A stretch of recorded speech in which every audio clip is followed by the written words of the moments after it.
Irrational and real numbers. Introduction of numbers, rational numbers, decimal form of rational number, terminating and non-terminating, irrational number, square roots of numbers that are not perfect squares, and real number. In your earlier classes, you have learned about the number line and how to represent various types of number on it. In this lesson, let us learn some more methods. Just imagine you start from 0 and go on walking along this number line in positive direction.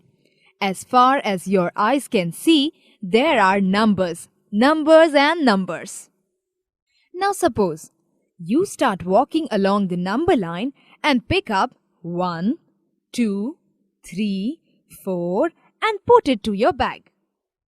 Now your bag contains infinitely many natural numbers and we denote this collection as n.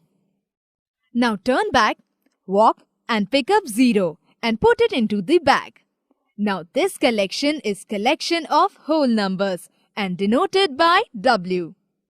Now start collecting all negative numbers and put it in the bag. This collection becomes integers and it is denoted by Z. Are there some numbers still left on this line? Yes, there are -1/3, 1/2, 1/4. If you put all such numbers into bag, it will be the collection of rational numbers and denoted by Q. Rational numbers. A number R is called a rational number if it can be written in the form of P by Q, where P and Q are integers and Q is not equal to 0. For example, -12 can be written as -12/1. Here P is equal to -12 and Q is equal to 1. Therefore, -12 is rational number. The rational numbers also include the natural numbers, whole numbers and integers. The decimal form of rational number. Let us take 3 examples. 10/3, 7/8, 1/7. Pay special attention to the remainder and see if you can find any pattern. If you observed carefully, you should have noticed 3 things. 1.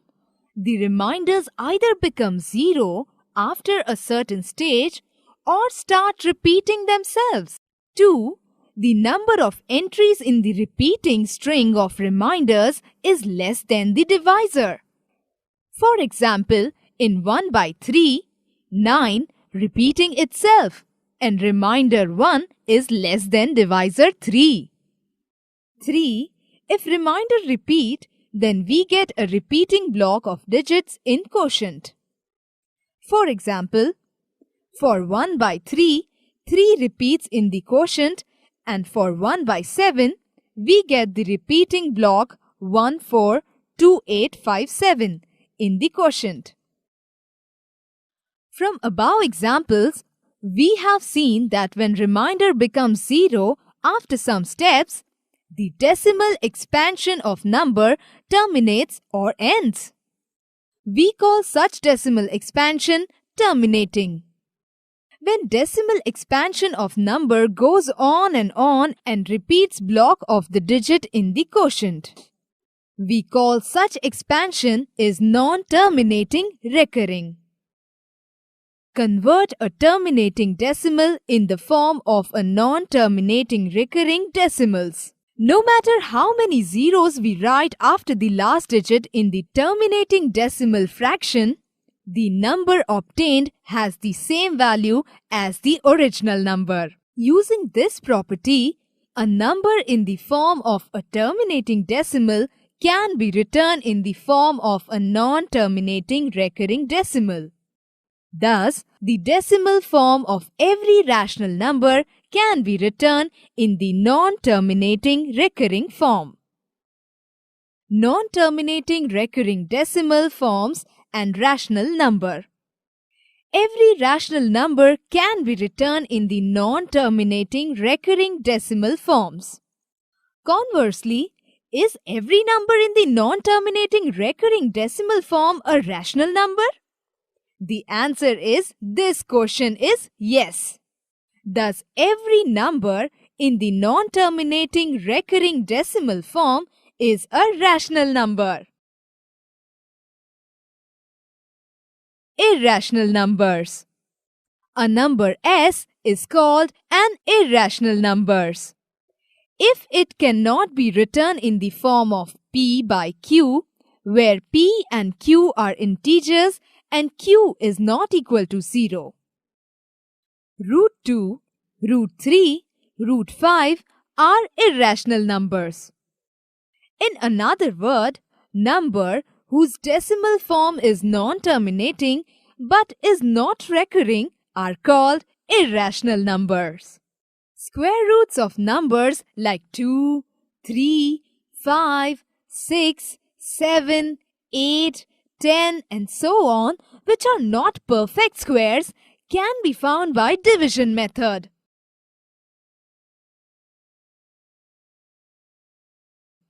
In these values, no digits are found by recurring. In other words, the decimal form of these numbers is non-terminating and non-recurring. Such numbers are called irrational numbers. The square root of numbers that are not perfect square are called irrational number.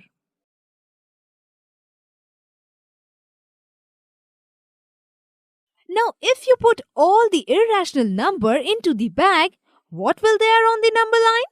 Nothing.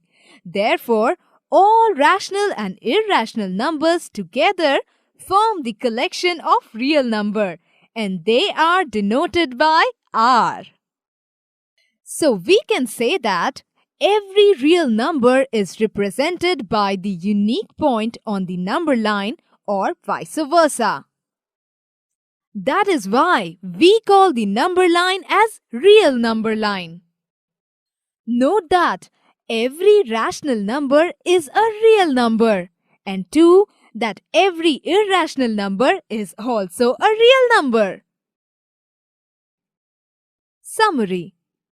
Dear students, in this topic we have learned numbers, natural numbers, whole numbers, rational numbers, irrational numbers and real numbers. That is all in this topic. Till then, keep learning.